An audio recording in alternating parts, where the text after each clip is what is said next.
इसमें दो खामियां हैं। पहली खामी यह है कि ये अपने पुरानी समझ और पुरानी परंपराओं के बोझ से दबी हुई पॉलिसी है, उससे मुक्त नहीं हो पाई है। और दूसरा, जो भविष्य की जरूरतों की बात की करती है ये पॉलिसी, उन तक पहुंचाएगी कैसे शिक्षा व्यवस्था को, उसके बारे में गोलमोल है, चुप है या भ्रमित है। सबसे पहला पॉइंट है मेरा, मैं कहूंगा कि ये policy highly regulated poorly funded education model देती है। Highly regulated poorly funded. Highly regulated कैसे है? ये पॉलिसी कहती है कि साहब एक एजुकेशन डिपार्टमेंट होगा जो पॉलिसी मेकिंग का काम करेगा, दूसरा डायरेक्टरेट ऑफ एजुकेशन होगा जो सरकारी स्कूल की ऑपरेशंस देखेगा, तीसरा अलग से स्कूल की रेगुलेटरी अथॉरिटी होगी जो गवर्नमेंट स्कूल प्राइवेट स्कूल्स को रेगुलेट किया करेगी, चौथा शिक्षा आयोग होगा राज्यों का केंद्र का, उसका अपना एक अलग निदेशालय होगा,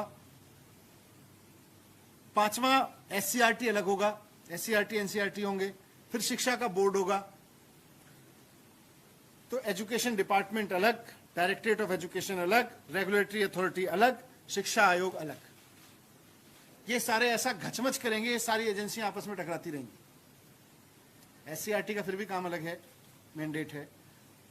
बोर्ड का भी हम कह सकते हैं काम एकदम परीक्षा लेना क्या है, उस पर अलग दृष्टिकोण है। पर पॉलिसी मेकिंग, गवर्नमेंट स्कूल चलाना, रेगुलेटरी अथॉरिटी, फिर शिक्षा आयोग, सलाह देना, फिर और उसका भी अपना डायरेक्टरेट होगा फुल फ्लेजेड। ये सारी एजेंसियां आपस में टकराती रहेंगी, ये लड़ती रहेंगी, इनसे एजुकेशन क्या निकल के आएगी।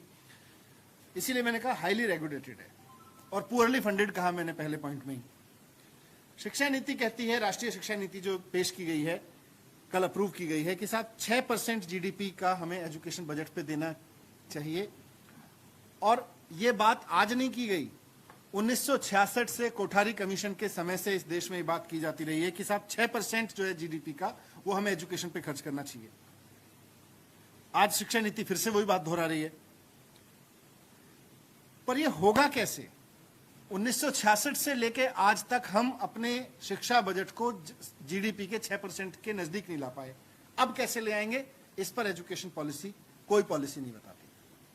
तो 66 में भी वही बात कर रहे थे, 2020 में भी यही बात कर रहे हैं। पॉलिसी कहती है कि 10% एजुकेशन पे अभी खर्च हो रहा है, इसको हम 20% लेके जाएंगे अगले 10 साल में। कैसे लेके जाओगे भाई? केवल पॉलिसी बना के? अगर कानून नहीं बनाओगे तो कैसे लेके जाओगे? अगर इस बारे में रूल्स नहीं बनेंगे, कानून नहीं बनेंगे। मैंने पहले भी जब ये बात कही थी, कहा था कि 6% ऑफ जीडीपी एजुकेशन पे खर्च किया जाएगा। केंद्र सरकार और राज्य सरकार द्वारा इस बात का कानून बनाना पड़ेगा। जब तक कानून नहीं बनाएंगे, कोई राज्य सरकार, कोई केंद्र सरकार, कोई इक्का दुक्का कर ले, राष्ट्रीय स्तर पे तो कोई नहीं होने वाला। कैसे होएगा? कौन 6% पे लेके जाएगा? तो देश भर के लिए एक कानून की जरूरत है, लेकिन वो उसकी बात नहीं करती।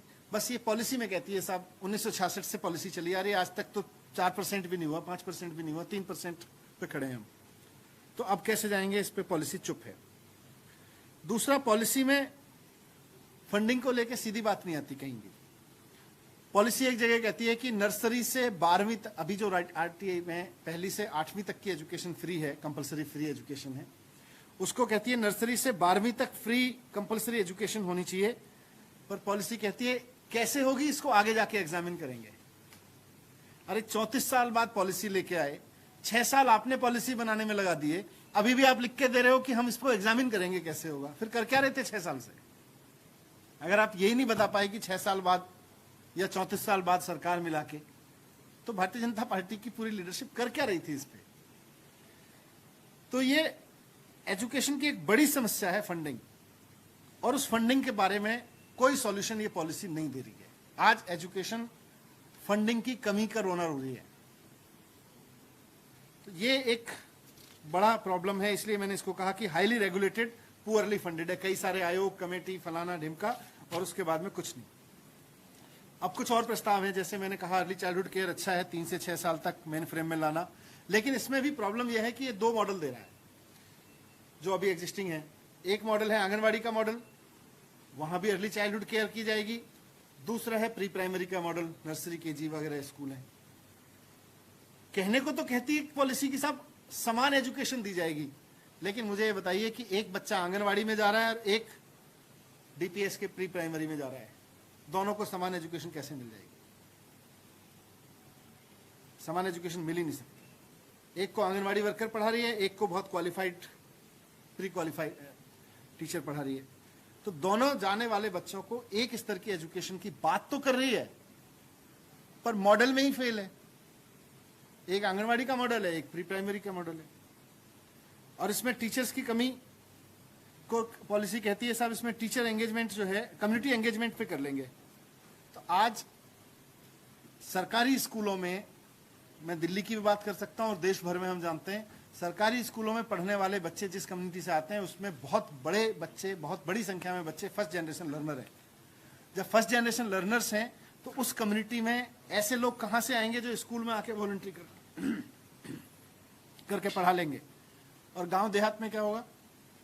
वहां पे भी सरकारी स्कूलों में हम कह रहे हैं कम्युनिटी से लोग निकल के आके पढ़ाने लगेंगे। सारे स्कूलों में आप ले आओगे कम्युनिटी से लोग? तो चुप है इस पे। तो दूसरा ये, तीसरा और बहुत इंपॉर्टेंट चीज मैं कहना चाहता हूं कि क्वालिटी एजुकेशन देना हर बच्चे को सरकार की जिम्मेदारी है। और हम बार बार कहते रहे कि सरकारी स्कूलों का स्तर इतना शानदार कर दो कि किसी को अपने बच्चे प्राइवेट स्कूल में भेजने ना पड़े, तब देश आगे बढ़ेगा। लेकिन ये पॉलिसी सरकारी स्कूलों को इंप्रूव करने की अपनी जिम्मेदारी से भाग रही है। ये पॉलिसी इस पे कोई बात नहीं करती कि सरकारी स्कूल सिस्टम को देश में सुधारा जाएगा और इतना अच्छा किया जाएगा कि लोग प्राइवेट स्कूल पर डिपेंड ना करें, बल्कि इसके उलट ये पॉलिसी प्राइवेट स्कूल एजुकेशन को बढ़ावा दे रही है।